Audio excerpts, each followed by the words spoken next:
ใจฟังกันเป็นประจำ19:05 น.ถึง20 น.โดยประมาณเบื้องแรกนี้จะได้นำพาญาติโยมกราบพระไหว้พระเป็นลำดับไปก่อนเน้อกราบ1กราบ2กราบ3กราบ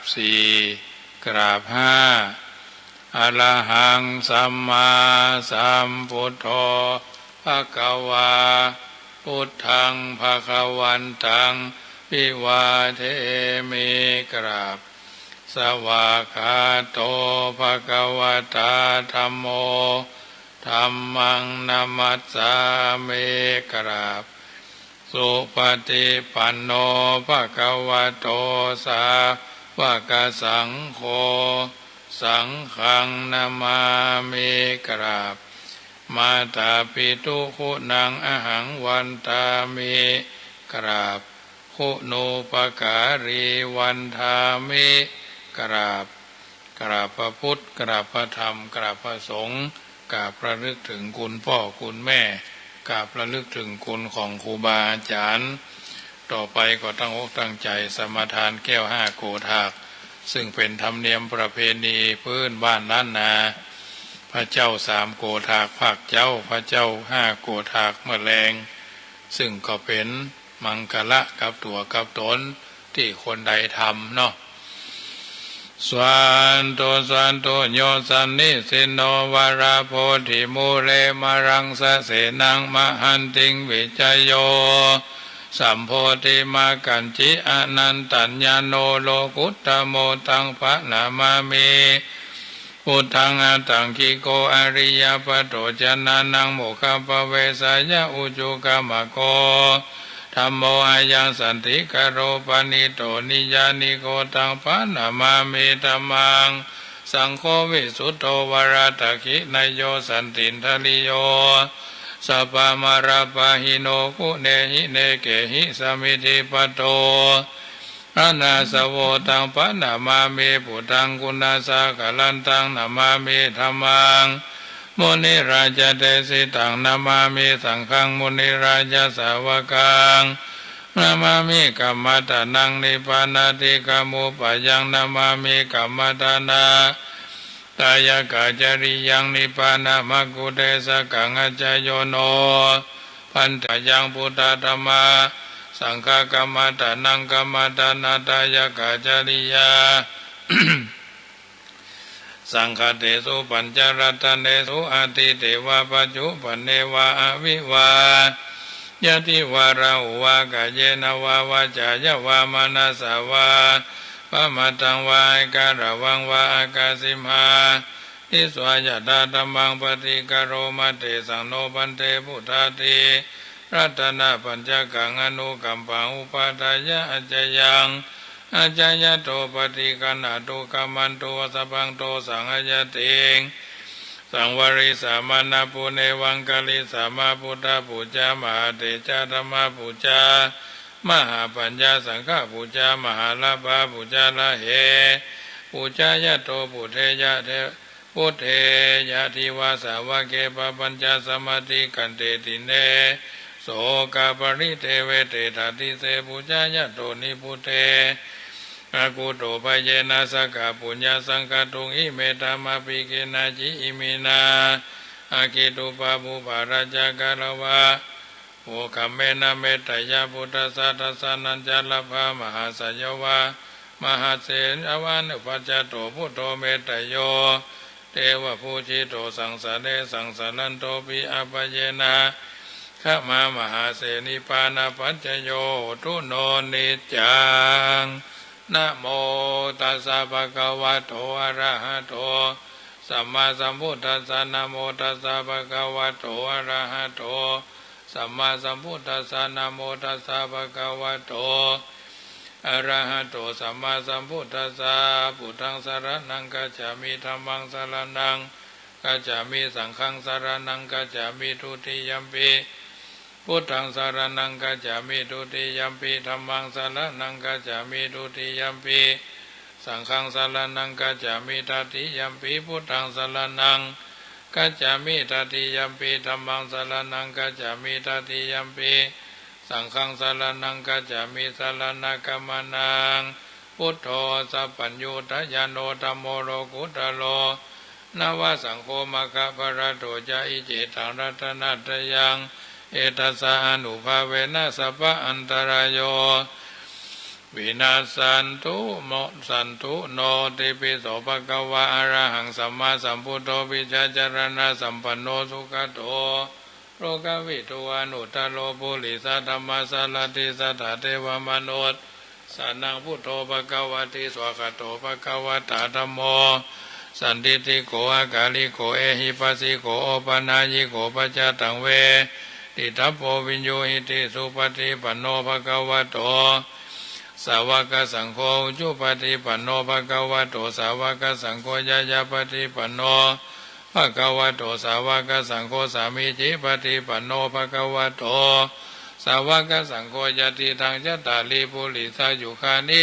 อัตตาปุริสาภุคลายสาภะคะวะโตสาวกสังโฆราหุนายโยปาหุนายโยตักขินายโยอัญชลีการณิโยอนุตตรังปุญญเขตังโลกัสสติยัสสานุภาวะโตยะขาเนวะทาเสนติพิงสนังยัมหิเจวานุยุนชันโตรตินติวามาตันติโตสุขังสุปฏิสุโตจา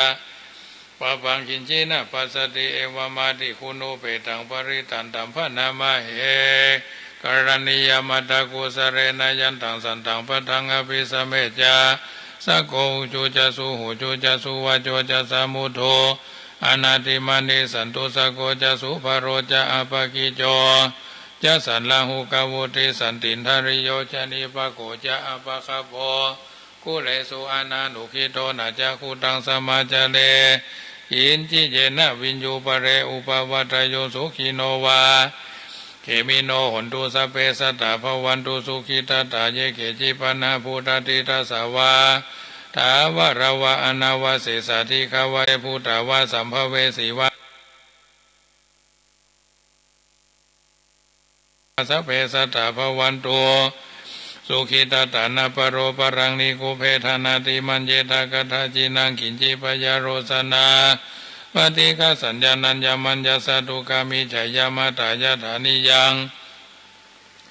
พุทธังอโยสาเอกาพุทธามนุราเขเอวัมปิสัพพะพุทเตสุ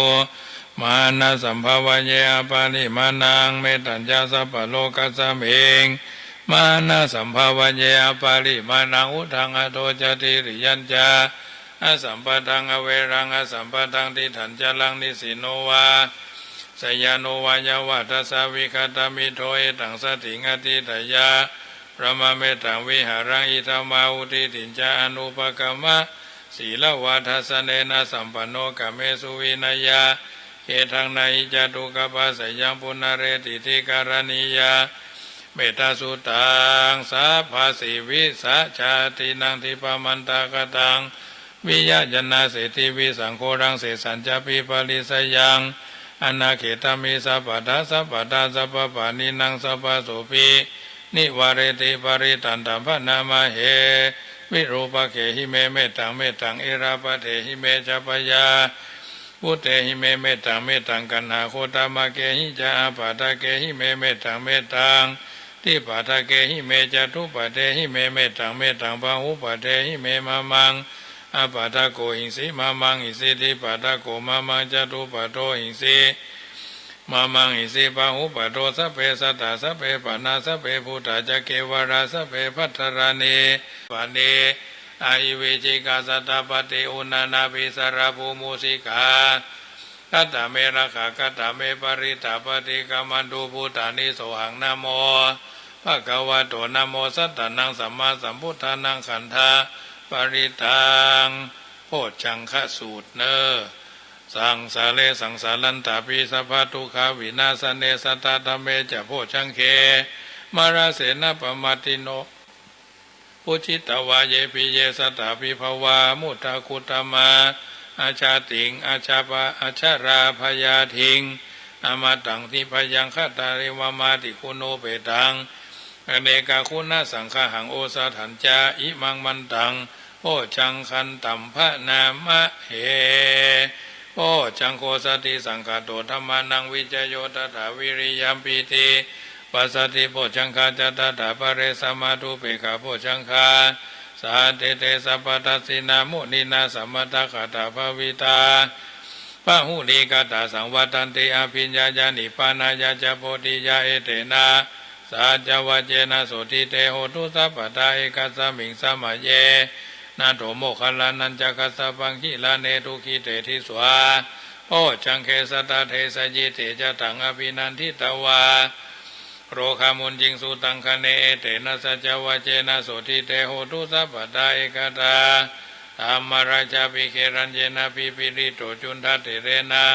ตัญเจวะพะนาเปตวนาสาทัลลังสมโมทิตวจะอาปทาตามหาพุทธาสิทานาโสเอเตนะสัจวะเจนะโสติเตโหตุสัพพทาอิปายนาเตจะอาปทาตินานัมพีมาเหสีนังมกาหตากิเลสาวะปตานุปติธรรมตังเอเตนะสัจวะเจนะโสติเตโหตุสัพพทาสัพเพพุทธาปราปตาปจิกานันจะยังปรังอรหันตานันจะเตเจนะรักขังปันดามิสัพพโสปุญญะละพังมหาเตจังวนากิติมหายาสังสปาสตาหิตังชาตังตังสุนันตุอาเสสโตอัตตปมะอัตตปะระหิตังชาตังปริตันตัมภะนามะเฮยันตุเนเมตังอวามังกลัญจโยจามนาโป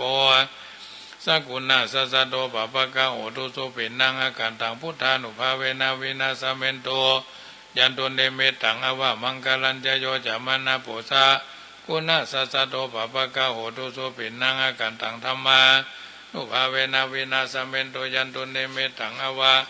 มังกลัญจโยจามนาโปสะกุณาสัสโตปะปะกะโหตุสุปินังอาการตังสังฆานุภาเวนะวินาสเมนโตเอวัมเมสุตังเอกังสัมมัญญังภะคะวาสาวัตถิยังวิหารติเจตวันเนอนาถาปินดิกัสสะอารเมตระโขภะคะวาภิกขุวามันเตสิภิกขวติปัฏฐันเตติเตภิกขุภะคะวะโตปัจจโสสุภะคะวาเอตตะโวจเมตยะภิกขเวเจโตวิมุตติยาเสวิตายะภวิตายะปะหุลิกตายะจนิกตายะวัตโตกตายะอนุทิตายะปริจิตายะสุสมาลทายะเอกาทัสสานิสังสาปฏิกังคากตเมเอกาทัสสาสุขังสุปฏิสุขังปฏิปุจตินาปะปะกังสุปินังปัสสติมนุสสนังพิโยโหติอามนุสสานังพิโยโหติเทวตารักขันตินาสาอาคิวาวิสังวาสัทธังวากรรมติตุวัฏังจิตังสมาธิยติมุขวันโนวิปัสสิตติอาสมุลลโหกาลังกะโลติอุตริงปฏิวิจันโตปมโรกุปะโคโหติเมตตายะภิกขเวเจโตวิมุตติยาอาเสวิตายะภวิตายะปะหุลิกตายะจนิกตายะวัตถุกตายะอนุทิตายะปริจิตายะสุสมาลทายะอิเมเอกาทัสสานิสังสาปฏิกังขาติธรรมโวจะภะคะวะธัมมนาเตภิกขุภะคะวะโตภาสิตังอภินันตุงอิมัสสมิญจปนะอธิอโนทิโสภารณะเมตตาเจโตวิมุตติอธิโอทิโสภารณะเมตตาเจโตวิมุตติอธิโอทิโสภารณะเมตตาเจโตวิมุตติอธิทิสาภารณะเมตตาเจโตวิมุตติกติหากะเลหิอโนทิโสภารณะเมตตาเจโตวิมุตติกติหากะเลหิโอทิโสภารณะเมตตาเจโตวิมุตติกติหากะเลหิทิสาภารณะเมตตาเจโตวิมุตติปัญจหากะเรหิอโนทิโสภารณะเมตตาเจโตวิมุตติเมสาเปเมตตาเจโตวิมุตติสัตตะหากะเลหิโอทิโสภารณะเมตตาเจโตวิมุตติทัสสะหากะเลหิทิสาภารณะเมตตาเจโตวิมุตติกัตตเมหิปัญจหากะเรหิอโนทิโสภารณะเมตตาเจโตวิมุตติติเอาละญาติโยมท่านสาธุชนท่านผู้ฟังทั้งหลายสังวาสสวดที่ยายพุทธคุณธรรมคุณเรียบร้อยต่อไปก็จะได้ปั่นปอนให้ญาติโยมเนอะปั่นปอนเรียบร้อยก็จะได้อู้ธรรมะก็เดี๋ยวจัดจบรายการก็จะได้พายแผ่ยายบุญแห่งวาระหนึ่งเนาะเราตั้งใจฮับปอนเนอะปอนนั่นเป็นสิ่งที่เป็นมงคลกับตัวกับตนเอาทุกคนทุกท่านว่า สัพพิติโยวิวัจจันตุความเสนียดจันไรทั้งหลายจงเสื่อมสูญหายสัพพโรโควินัสตุสัพพทุกข์สัพพโศกสัพพโรคสัพพภัยจงพินาศสูญไปมาเตภวัตวันตรายโยสัพพอันตรายทั้งหลายจงอย่าได้มาพ้องพานในจิตสันดานของท่านทั้งหลายสุขีทีคายุโกภวะขอให้ท่านทั้งหลายจงมีความสุขทุกคืนวันมิได้ขาดอภิวาทนาสีริสานิจังพุทธาปัจจายิโนหนึ่งเล่าวุฒิธรรมสี่ประการคืออายุวันนะสุขะภละย่อมเจริญแก่บุคคลผู้มีความเคารพนอบนบในวุฒิบุคคลคือชาติพุทโธผู้เจริญโดยชาติวยะวุทโธผู้เจริญโดยวัยคุณวุทโธผู้เจริญโดยคุณเป็นนิจกิจเหล่านี้เป็นอันว่าท่านทั้งหลายให้กระทำมาได้กระทำมาแล้วโดยชอบจัตตารโอธรรมาวัฏันติอายุวันโนสุขังพลังวุฒิธรรมสี่ประการคืออายุขอให้ท่านทั้งหลายจงมีอายุยืนคงทนตลอดจนอายุไขวันนะขอให้ท่านทั้งหลายจงมีผิวพรรณใสสะอาดปราศจากมลทินเหมือนพระจันทร์อันงามในวันขึ้น15 ค่ำสุขะขอให้ท่านทั้งหลายจงมีความสุขกายสบายจิตเป็นนิมิตเครื่องหมายตลอดทุกอิริยาบถภาระขอให้ท่านทั้งหลายจงปรากฏสมบูรณ์ด้วยกำลังกายและวาจาทั้งกำลังสติปัญญาและกำลังทรัพย์พร้อมทั้งลาภยศวัฏันตุขอให้พรทั้งหลายที่ได้สาธยายมานี้จงปรากฏวัฒนาการให้ได้ประสบสุขสำราญทุกเมื่อทุกคนทุกท่านภวตุสัพพมังคลังลักขันตุสัพพเทวตาขอสัพพสิริสวัสดิ์พิพัฒนมงคลจงเกิดมีขอถวยเทพเจ้าเราอามิตรสมานกายจงสถิตอยู่ในทุกสถานพิมานมาศจงช่วยวางอำนาจปกครองป้องกันรักษาท่านสัพพพุทธานุภาเวนะด้วยอานุภาพแห่งพระพุทธเจ้าทั้งปวงสัพพธรรมานุภาเวนะด้วยอานุภาพแห่งพระธรรมทั้งปวงสัพพสังฆานุภาเวนะด้วยอานุภาพแห่งพระสงฆ์ทั้งปวงสัพพมาตาปิตารานุภาเวนะด้วยอำนาจแห่งคุณพ่อคุณแม่ทั้งปวงสัพพคุณูปการานุภาเวนะด้วยอานุภาพแห่งครูบาอาจารย์ทุกผู้ทุกนามสัทธาโสถีพระวันตุเตขอสัพพสิริสวัสดิ์พิพัฒนมงคลจงเกิดมีแก่ท่านทั้งหลายให้ได้บำเพ็ญกุศลมีทานศีลภาวนาเป็นต้นให้ได้อนุเคราะห์บำรุงพระพุทธศาสนาสืบไปสิ้นกาลนานสมดังปณิธานความปรารถนาทุกสิ่งทุกประการทุกคนทุกท่านเที่ยงแท้แด่เทินเอาละสาธุชนสวดมนต์ก็สวดแล้วปันศีลก็ปันพรก็ปันพรให้ท่านทั้งหลายแล้วก็นำไปเป็นเครื่องพินิจนอกเวลาจะรับจะเข้าบรรทมพระองค์ท่านก็เสกหมอนว่าอิติปิโสวิเศเสอิเสเสพุทธนาเมอิเมนาพุทธตังโสอิโสตังพุทธปิตินี่เสกหมอนก่อนนอนแล้วก็ภาวนาก่อนนอนว่านะโม3 จบพุทโธคุ้มครองพระธรรมโมป้องกันพระสังโฆรักษาสัพพะเทวารักขันตุสัพพตาพระพุทธเมตตาจิตตังมะพระพุทธานุภาเวนะพระธรรมเมตตาจิตตังมะธรรมานุภาเวนะพระสังฆเมตตาจิตตังมะสังฆานุภาเวนะ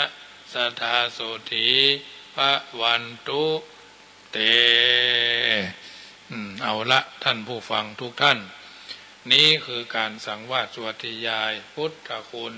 ธรรมคุณสังฆคุณเป็นลำดับลำดาเป็นมังกละกับตัวตนเอาท่านทั้งหลายทุกวันมิได้ขาดอย่าได้ประมาทลาสาบุญศีลบุญทา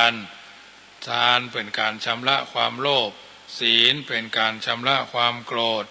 บำเพ็ญจิตตภาวนาเป็นการชำระความหลงโลภโกรธหลงเป็นสิ่งที่เราทุกคนจำเป็นจะต้องรู้เท่าเอาไว้กันรู้ทันเอาไว้แก้นะในการที่จะดำเนินชีวิตของเราไปสู่จุดประสงค์และเป้าหมายของแต่ละคนแต่ละท่าน84,000 พระธรรมขันธ์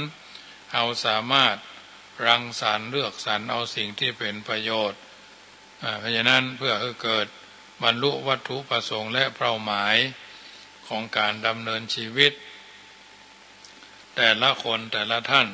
ย่อมต้องการความสมบูรณ์แห่งการทำหน้าที่ของตนให้ถูกต้องท่องแท้อันว่าความเจริญและความเสื่อม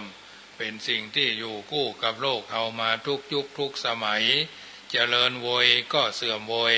เจริญช้าก็เสื่อมช้าความเป็นไปของธรรมสองประการนี้ย่อมขึ้นอยู่กับเหตุปัจจัยซึ่งเป็นองค์ประกอบที่สำคัญที่เป็นตัวชี้นำให้เกิดความเปลี่ยนแปลงระยะทางพิสูจน์ม้ากาลเวลาพิสูจน์คนบุญกุศลเป็นสิ่งที่พิสูจน์เขาเป็นคนนักแน่นหรือไม่อันว่าความเจริญและความเสื่อมเข้าไปประกอบกับสิ่งใดย่อมทำให้สิ่งนั้นมีผลแห่งความต่างเกิดขึ้นอย่างเห็นได้ชัดความเจริญรุ่งเรืองความอยู่ดีมีสุขความสำเร็จสมหวังเป็นผลอันเกิดขึ้นจากการประกอบเหตุเป็นไปในฝ่ายเจริญความพัดพรากความผิดหวังความเสียหายความอยู่ร้อนนอนทุกข์เป็นผลอันเกิดขึ้นจากการประกอบเหตุที่ตกไปในข้างเสื่อมเมื่อเป็นเช่นนี้วินยูชนทั้งหลายจึงนิยมยกย่องในการประกอบเหตุอันดีงามเพื่อหวังผลอันไพบูลย์คือประโยชน์สุขอันจักบังเกิดแก่ตนโดยปฏิบัติตามคันลองคองลักธรรมที่ทรงแสดงไว้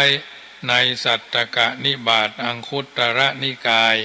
พระสุตตันตปิฎกในหัวข้อแห่งลักธรรมที่ชื่อว่าสัพปุริสธรรมคุณสมบัติของคนดีคุณสมบัติของคนดีก็นึ่งธรรมัญญุตาความเป็นผู้รู้จักธรรมรู้จักกะหลักรู้ความเป็นผู้รู้ธรรมรู้หลักการกฎเกณฑ์รู้จักเหตุและความเป็นจริงรู้จักสืบค้นคว้าหาสาเหตุแห่งความเป็นมาเมื่อประสบกับสิ่งอันฟูใจก็แสดงความยินดีจนเกินเหตุเมื่อประสบกับสิ่งอันเศร้าใจก็แสดงความทุรนทุรายจนเสียการทั้งนี้เพราะได้ทราบชัดถึงความเป็นมาและความเป็นไปพร้อมทั้งกำหนดท่าทีที่จะรอผลรอรับผลที่เกิดขึ้นด้วยดวงใจที่นักแน่นมั่นคงบ่หวั่นไหวอาถรรพ์ยุตาความเป็นผู้รู้ความมุ่งหมายรู้ว่าวัตถุประสงค์รู้จักผลที่ได้รับคือรู้ว่าเมื่อประกอบเหตุอย่างนี้ย่อมได้รับผลอย่างนั้นโดยที่เหตุและผลมีความสัมพันธ์สืบเนื่องถึงกันอย่างใกล้ชิดผลเป็นสิ่งที่เกิดมาแต่เหตุเพราะฉะนั้นถ้าเหตุดีย่อมส่งไปถึงผลด้วยว่าดีแน่นอนถ้าหากว่าบุคคลมีความเข้าใจในเหตุผลนี้ไม่ชัดแจ้งพอจะทำให้มีความสับสนโดยตกอยู่ในลักษณะหวังผลเกินกว่าเหตุพ้องหวังผลใช่เหตุพ้องสร้างเหตุอย่างหนึ่งแล้วไปหวังแห่งผลแถมอย่างหนึ่งพ้องเมื่อความเข้าใจคลาดเคลื่อนที่จะทำให้เป็นผู้ขาดความเชื่อมั่นในเรื่องเหตุผลและกลายเป็นคนไร้เหตุผลไปอย่างสิ้นเชิงดังนั้นเหตุและผลจึงมีความสำคัญอย่างยิ่งต่อมโนคติของบุคคล3อัตตัญญุตาความเป็นผู้รู้จักตนรู้จักสถานะภาวะกำลังความรู้ความสามารถของตน มีความเข้าใจในตัวเองอย่างแจ่มชัดบ่อวดอ้างถือตัวด้วยความสำคัญผิดเป็นความจริงที่ว่าไม่มีใครที่จะเข้าใจตัวเราได้ดีที่สุดเท่ากับตัวของเราเองคนโกหกคนอื่นผู้ใหญ่ตัวโตเด็กตัวรั่วเด็กตัวเล็กๆโกหกนั้นน่ารักนะแต่คนถ้าบ่มีเหตุผลโกหกตัวเองนั้นใช้ไม่ได้ทั้งนี้เพราะว่าความผิดความชอบความชั่วความดีความมีความเป็นอันเป็นของตัวทั้งในส่วนที่ปกปิดในส่วนที่เปิดเผยตัวของเฮาเองย่อมทราบอยู่แก่ใจคนอื่นไผเล่าจักร่วงรู้สิ่งที่ลี้ลับอยู่ภายในใจได้มันอยู่ตามลืบตามจั้นเหมือนอีบางข้างคาวแมงบงแมงบางเนาะถ้าตัวเฮาเองบ่หลอกตัวเองบ่หลงตัวเองจนเกินไปบ่ใจเป็นสิ่งที่เหลือวิสัยในการทำความเข้าใจในตัวเองถือตนเองสำคัญตัวเองทิฏฐิกับตัวเองผลที่เกิดขึ้นจากการรู้จักตัวเองนี้ก็คือทำให้บุคคลได้มีโอกาสพัฒนาตนเองปรับปรุงแก้ไขในส่วนที่บกพร่องสร้างเสริมส่วนที่ดีงามให้เกิดมีขึ้นนับเป็นการสร้างความสมบูรณ์ให้แก่ชีวิตโดยแท้สี่มัตตัญญุตาความเป็นผู้รู้จักประมาณคือรู้จักความพอดีอันจักพึงเกิดมีแก่ตนเมื่อรู้จักตนเองอย่างท่องแท้แล้วจึงสมควรที่พิจารณาให้หันว่าความพอดีสำหรับตนนั้นควรอยู่ที่ไหนทั้งนี้เพราะการดำรงชีวิตอยู่ของบุคคลนั้นถ้าบ่รู้จักประมาณดำเนินสำหรับชีวิตตนก็อาจจะตกไปข้างมัธยัสถ์จนเกินเหตุหรือฟุ่มเฟือยจนเกินดีแต่ลักษณะเป็นเหตุยุ่งยากเกิดขึ้นโดยเฉพาะท่านผู้รู้ท่านผู้เป็นผู้นำหมู่คณะจำต้องรู้จักประมาณคือความพอดีจงนักที่ฉะนั้นจะทำให้งานทุกอย่างเสียการไปโดยง่ายทั้งประมาณในส่วนตนทั้งประมาณในส่วนบริวารชนทั้งประมาณในส่วนแห่งความเป็นธรรมที่จำเป็นต้องหยิบยื่นผู้อื่นรวมความว่าความพอดีในสถานภาพนั้นๆเป็นสิ่งที่ดีที่สุดห้ากาลัญยุตาความเป็นผู้รู้จักการคือรู้จักเวลาอันเหมาะสมและระยะเวลาในการประกอบกิจนั้นๆเช่นผลิตผลการเกษตรต้องรู้จักฤดูกาลแห่งการเพาะปลูกการปฏิบัติภาระหน้าที่ต้องคำนึงถึงกำหนดเวลาที่ทำกิจการบางสิ่งบางประการจำต้องอาศัยช่วงจังหวะเวลาเป็นสำคัญถ้าช้าเกินไปหรือโวยเกินไปอาจจะกลายเป็นเสียการหรือเสียโอกาสไปได้การที่จะกำหนดว่าช้าโวยอย่างจึงจะดีบาจะกำหนดทรงไปให้ชัดเจนว่าทางนี้ทางนั้นขึ้นอยู่กับว่าทำอะไรอย่างเพื่ออะไรอย่างประสงค์อย่างใดดังมีคติสอนใจเป็นคำไทยเฮาว่าจะได้ผ้าเล่มงามกว่าถั่วจะสุกงาก็ไม่น้ำขึ้นให้รีบตักเนาะเป็นต้นเมื่อกล่าวโดยรวบรัดจึงพอประมวลความได้ว่าจะทำอะไรอย่างก็ได้แต่ต้องให้ตรงเวลาให้เป็นเวลาให้ตันเวลาให้พอเวลาให้เหมาะเวลาเป็นใช้ได้ปริสัญยุตาความเป็นผู้รู้จักบริษัทคือรู้จักหมู่ชนที่เฮาเข้าไปเกี่ยวข้องโดยผ่านกระบวนการแห่งการรับรู้จากสื่อต่างๆหรือการสอบถามการกำหนดรู้โดยอาศัยประสบการณ์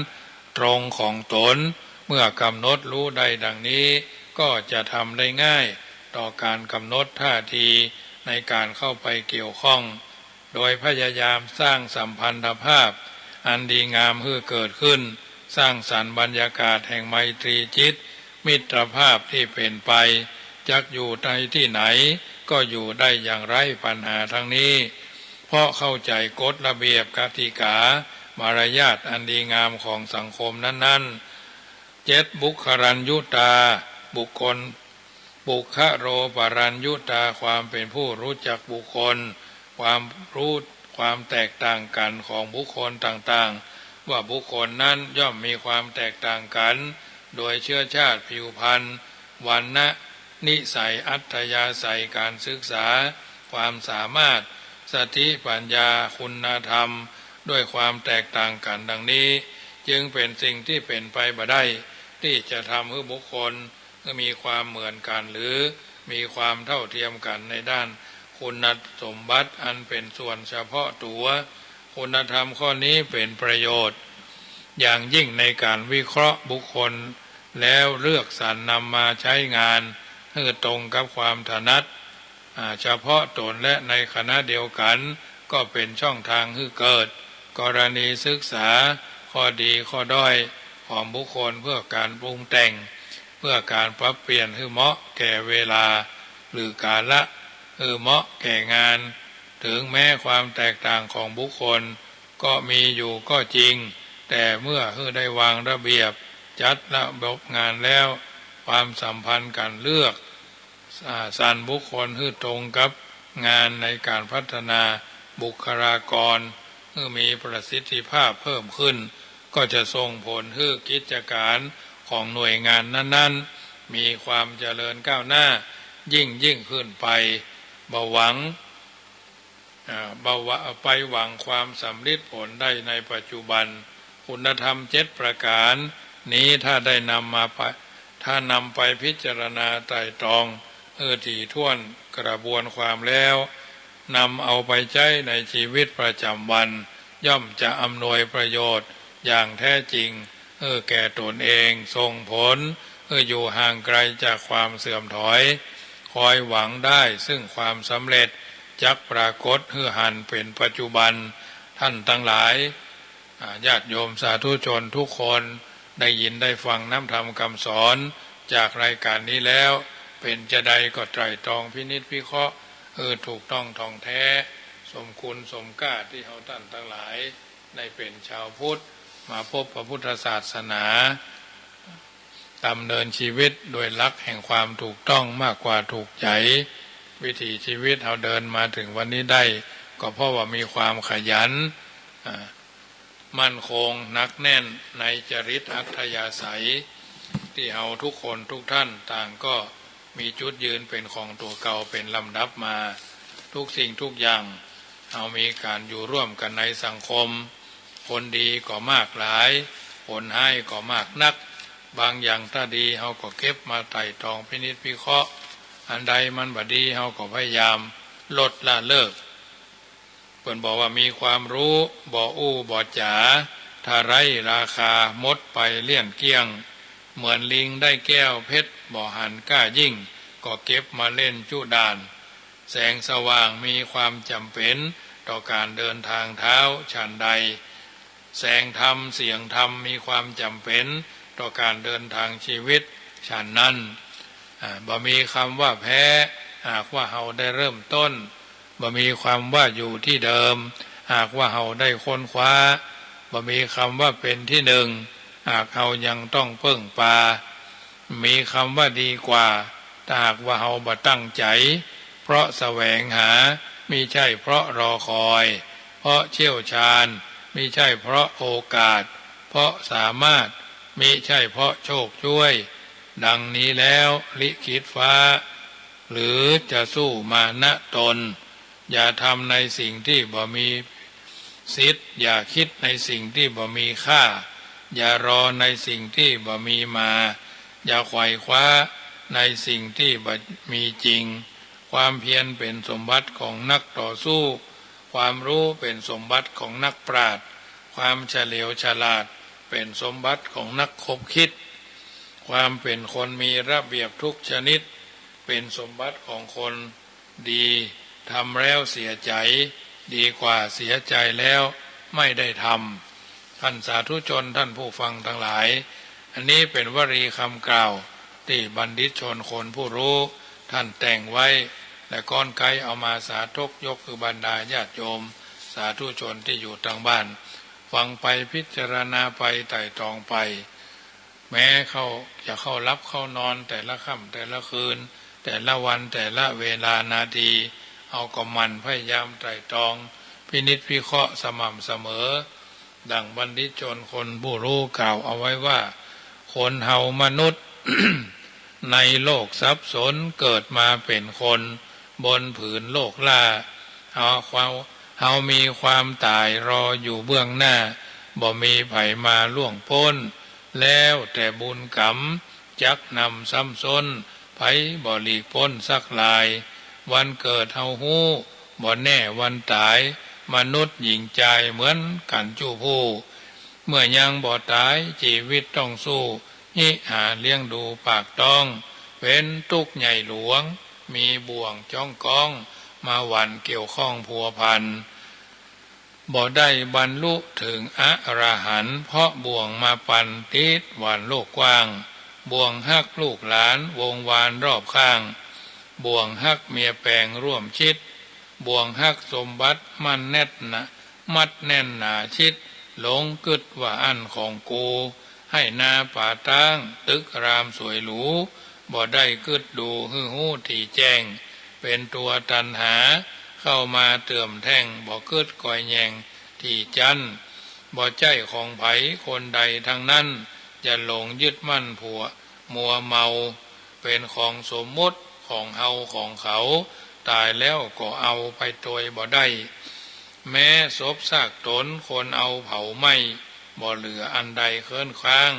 เหลือชั่วกับดีบ่มีมวยมั่งคือผลที่สร้างยังคนทำดีละไว้คนได้ซักเสริญทำชั่วคนเมินเปิ้นบ่อวดอ้างมีไว้ประดับไว้กับโลกกว้างสืบต่อยาวนานชั่วฟ้าอยู่กู้โลกีบ่มีต่ำจ้าเฮาตั้งหน้าทำดีถึงจักมวยมิตรดับจิตเป็นผีแต่ว่าความดีมีไว้แล้วมีไว้โลกล่าจวบนิรันดร์การยาวนานไปหน้าไผบ่นินตาว่าให้หนีเปิ้นเสียดายตายเปิ้นเล่าไว้คำสอนลุ่มใต้เมืองคนเกิดมา1เตื้อก็ตาย1หนเกิดมาเป็นคนทนทุกข์จ้องตาจนตายเป็นผีหนีเข้าหีบล่องจบตายทำนองโพนทุกข์เกิดตายหลายเช่นหลายยุคตั้งแต่โลกตั้งมีมาแม้องค์พุทธทลัตพญายังมรณาดับขันจนได้เฮาปุถุชนคนอยู่ลุ่มใต้นับประสาใดหลีกพ้นมีเข้ามีของเงินทองเหลือล้นบ่ได้หอบด้นปาไปเมียแปลงผัวฮักก็สุดวิสัยบ่ได้ปาไปละไว้อยู่บ้านแต่งข้าวสารไข่การเล่าต้านหมู่ศรัทธาพี่น้องบ่ต้องเสียใจร่ำให้ร่ำร้องเป็นคู่ถูกเป็นข้องถูกต้องธรรมดาถึงใจถึงจักให้ห้องเลือดนองออกตาบ่ปิกคืนมากับฟื้นคืนได้อนิจจกรรมสัตว์โลกลุ่มใต้มันหากเป็นไปอย่างอวสานไขการกล่าวชี้จบเสียเต่าเอวังอันเนี้ยญาติโยมท่านผู้ฟังทั้งหลายสัจธรรมความจริงเอามันมาไตร่ตรองพินิจพิเคราะห์เข้าใจทำใจได้แล้วการดำเนินชีวิตเฮาก็ย่อมจะบัดถลำบัพิษบัพาดบัคาดบัเคลื่อนเนาะเพราะฉะนั้นถือว่าทุกสิ่งทุกอย่างมันก็ไปตามระบบของมันเองเนาะจ้าโวยก่อนหลังก็เป็นเรื่องธรรมชาติเรื่องธรรมดาการดำเนินชีวิตก็เช่นเดียวกันบางสิ่งบางอย่างก็จำเป็นจะต้องใจความถูกต้องท่องแท้นะดับตัณหากามคุณสิ่งต่างๆเหล่านี้มาป้องเพราะฉะนั้นบางเตื้อบางครั้งบางโอกาสเอาจะหันในสิ่งต่างๆนั่นน่ะมันเกิดขึ้นในสังคมเพราะว่าสมการน่าสนใจจากนักคิดทั้งหลายเพื่อนบอกว่า คนโง่คนขยันโง่บวกขยันเปิ้นว่าเหนื่อยโง่ขี้ค้านเปิ้นว่ายากจนโง่บริโภคนิยมหมดตัวนะโง่แต่ช้าล้าหลังโง่รีบร้อนสะดุดนั่นสะดุดนี่โง่ซื่อสัตย์คือคนมีเมตตาฉลาดขยันมีความสำเร็จรออยู่เบื้องหน้าฉลาดอดทนความเจริญรุ่งเรืองฉลาดแต่ขี้ค้านก็เป็นคนโกงเนาะฉลาดแต่ขี้ค้านโลภโคตรโกงเนาะฉลาดแต่ซื่อสัตย์ยอดคนฉลาดแต่ไม่เรียนรู้ไม่ฉลาดเสียเลยโลกกระทำโลภบวกขยันโลภบวกขยันก็รวยโลภบวกโกรธก็โรคหัวใจจากแทรกจากซ้อนโกรธบวกโกรธบวกเกลียดก็จะไปในสุ่มไฟในอกโกรธแต่อโหสิกรรมก็จะไปสวรรค์รักแต่ใจร้อนชิงสุขก่อนหามรักแต่ใจเย็นไม้เท้ายอดทองตะบองยอดเพชรรักแต่เข้าใจรักจริงๆรักแท้ๆรักจริงๆรักจริงจังรักแท้ๆรักเข้าใจฮืออภัยรักแท้อกหักเพราะเล่าก็ยืดเวลาอกหักอกหักและเข้าใจลดเวลาอกหักเพราะเมตตาหายอกหักเนาะความรู้ความบวกความหลงเอาตัวบรอดความหู้บวกสติปัญญาก็เป็นความเจริญของแต่ละท่านมีปัญหาเราก็บวกความกุ้มใจปัญหามันก็เพิ่มมีปัญหาแล้วบอกวิเคราะห์เอามาบวกวิเคราะห์วิพากษ์วิจัยดูปัญหาก็ลดใจเย็นรวบแล้วก็รอคอยสำเร็จมั่นคงรีบร้อนแต่มีแผนวิ่งสะดุดนั่นสะดุดนี่รีบร้อนไม่มีแผนวิ่งอยู่กับที่นะคนรวยบวกกับความเมตตาก็เป็นบุญความคนรวยบวกกับคนมีธรรมะก็เป็นกุศลคือความฉลาดการทำบุญต้องการชื่อเสียงก็เป็นคนแบกโลกเอาไว้ทำบุญอุทิศไว้ภายภาคหน้าคือการลงทุนทำบุญมีความเมตตาโดยก็ปล่อยปลดปลงปลดปล่อยแล้วก็ปล่อยวางเข้าใจบ่ปล่อยวางก็โซ่ตวนล่ามตัวเองอยู่กับอัตลักษณ์ของตัวเก่าเนาะเข้าใจและปล่อยวางก็เป็นคนเย็นสรุปแล้วสูตรชีวิตที่ประสบความสำเร็จก็คือขยันอดทนเรียนรู้ใจเย็นมีเมตตาปล่อยวางความเจริญรุ่งเรืองทำโลกทั้งโลกกระแสจิตก็เยือกเย็นเป็นที่สุดฉะนั้นรายการเสียงธรรมะในชีวิตประจำวันก็ดีเสียงธรรมก่อนรับตาก็ดีเสียงธรรมเพื่อว่าเสียงธรรมมันนำชีวิตก็ดีแต่ละวันแต่ละรายการญาติโยมสาธุชนได้ยินได้ฟังเป็นประจำแล้วก็มอบเป็นปฏิพรญาติโยมสาธุชนไตร่ตรองพินิจพิเคราะห์สู่จะได้อยู่ดีมีสุขรับเป็นสุขตื่นเป็นสุขกันทั่วหน้าค่ำคืนวันนี้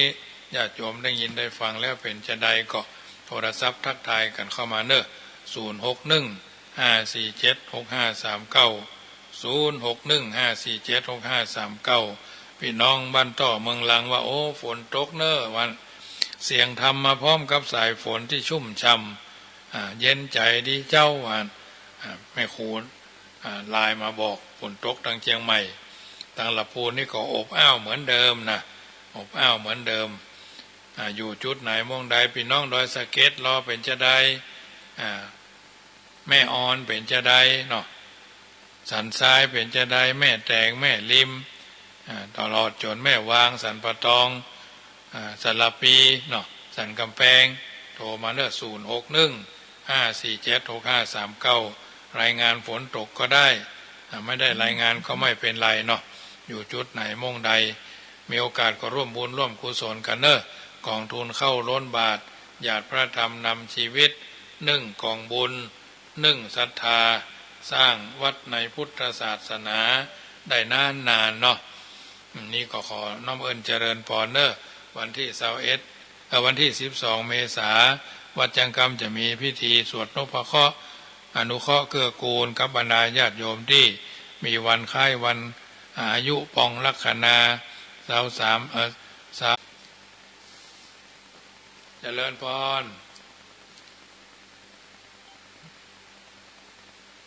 โอ้ลุดไปอ่ะเจ้าอยู่ทางใดเนี่ยเจ้าอยู่ฟังอยู่ทางใดเอ่ยทางดงเจ้าโอ้บอลตะกี้นี่เข้าท่าเดียวเลยเนาะเข้าท่ากะเข้าท่าดีว่าต้องเข้าใจเนาะมรณานุสติเนาะเนินนั่นจากนั้นยังท่านมานาว่าแต่เนินยังอีกแต่เนินเนาะเจ้ามันเหมือนกันหมดอ่ะนั่นน่ะกะเอาเข้าท่าเด็กเนินแต่ว่าบัดให้โทรมาหามาได้ฟังดึงวันนะวัดเอาทุกวันกะฟังดึงวันนะมันเข้าท่าเด็กเนินก่อนที่เมื่อคืนนี่น่ะเข้าใจดีปะทุกดึงแต่หล่อนในยิ้วเพื่อนจะได้จ่ายเพื่อนอวดไว้ไอ้เนาะน่ากะคนเราต้องทำดีไว้ก่อนเนาะเจ้าทำดีไว้เถอะมันถึงบ่เสียหายจะได้สบายไปแน่เนาะเจ้าเจ้าว่าถึงวันฟังไปเรื่อยๆเนอะฟังไปเรื่อยๆไปท่านมาเจ้าวันพุธนี่บ่มีวันพุธนี่นะพวกท่านมาหาไปไหนอ่ะอันมีงานข่าวดำในหมู่บ้านใกล้เคียงนะเจ้าพวกไม่วันก็ฟัง96เนอะเจ้าถึงฟังเมื่อคืนท่านมาหาห้องอากาศอันใดที่ถูกอกถูกใจก็วันดีเนาะเจ้าคนเราเท่าแก่มาแล้วเนาะเราก็ชอบแหก็ได้ยากกันเนาะเจ้ากำลังใจเนอะเจ้าเจริญพรแม่มาลีเจ้ากับพระเจ้าว่าจะได้ว่าไปเลยว่ามันพูดว่ามันดีก็หางลายนอกแม่ขอคนข้างบ้านจะไปถวายถ้าทหารเพนเดี๋ยวพระสงฆ์ที่เป็นบวชขาดฤดูร้อน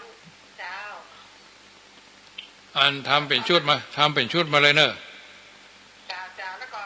ประมาณกี่โมงเจ้าอย่างเล่นเพนถึงวันเนี่ยเจ้าผสมโทษก่อนค่ะก็มันเป็นชุดไผ่ชุดมันเขาไปฉันคนที่คนต่างเขาเชื่อมันนั่งฉันนี่เขาเชื่อนั่งมามันบ่มีไผ่มักฉันนะกะเขาคนที่คนต่างนี่เขาทำมาเป็นชุดมาเลยสมมติว่าจะมาทำกี่ชุด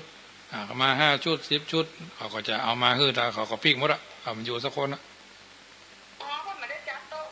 จัดโต๊ะเหมือนกันเอามาวางแล้วเขาปิ้งแค่นั้นกันเพราะว่าเขายังหู้ๆนะมันถึงมีไผ่มาอยู่สักคนนะพระเนรเขาก็ห้องไผ่ห้อง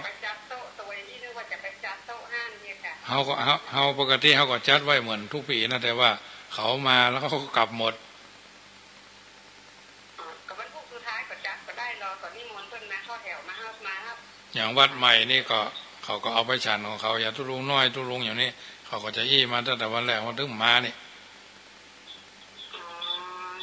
มันเหมือนทุกปีนี่สบายหรอกเจ้าเพื่อนจะมาเลี้ยงเพลตอนปกตินี่เขาจะนั่งฉันเพลแต่ว่าเพื่อนครับเอาอาตมาภาพเป็นเจ้าพรเรียบร้อยเนาะเพื่อนก็ต่างคนต่างปิ้งหมดอะพระเนรเขาก็มานั่งอยู่นี่อ่ะตอนเจ้าก็เหมือนกันเนาะตอนเจ้าเพื่อนก็ไปบิณฑบาตก็ฉันภายฉันมันนะญาติโยมเอ๋ยเจริญพรแม่ใหม่ศรีบุญเรืองเจ้าจำได้กับวัวมันพดจดมามันถึงจำได้หมดอ่ะ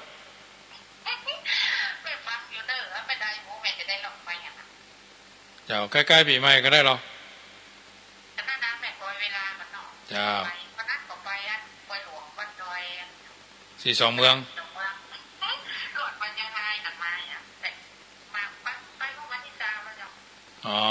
อันนี้วันที่20ก็ไปเนี่ยควงพญามังลายเนี่ย96นะแม่ก็สบายก็ดีกับทุกคนเนาะ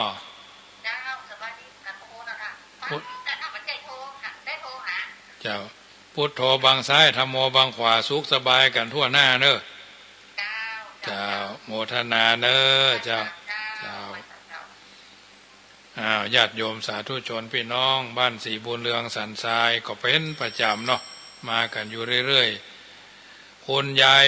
พรบ้านร้องวัวแดง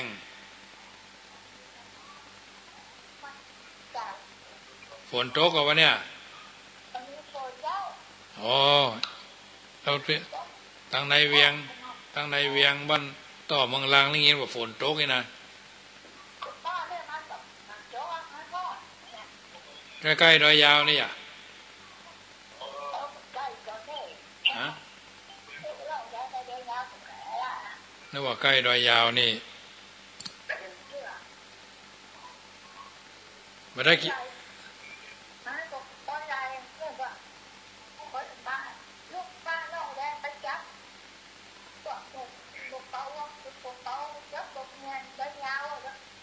หลายบ้านอยู่เนาะ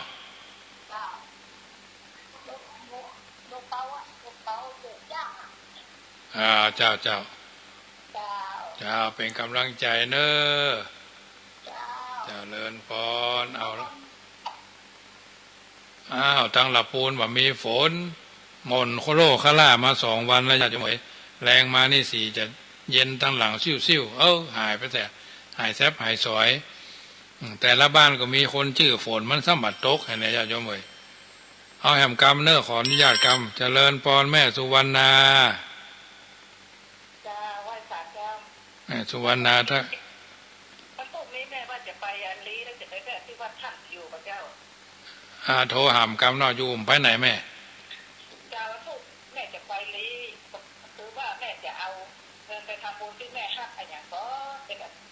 ผ้าป่าเงินอะไรอย่างนั้นของกองนะได้เนาะถ้าไปใกล้ๆแม่จะโทรหาจำได้เจ้าได้เลยเจ้าเจริญพรเจ้าอภิวาทนาสีฤทธนิจังวุตตาปจายิโนพุทโธบังซ้ายธัมโมบังขวาสังโฆบังกายาละหังบังเกสาระหังพุทโธนะโมพุทธายะอายุวันโนสุขังปะลังคิดน้อยทุกน้อยจริงไหมร้ายดีแยกได้ยาวใส่ไว้ในอารมณ์อินทรียสังวรจัดการให้มันสมบูรณ์เอาไว้เป็นทุนได้เกื้อหนุนสร้างแนวความคมกิเลสใด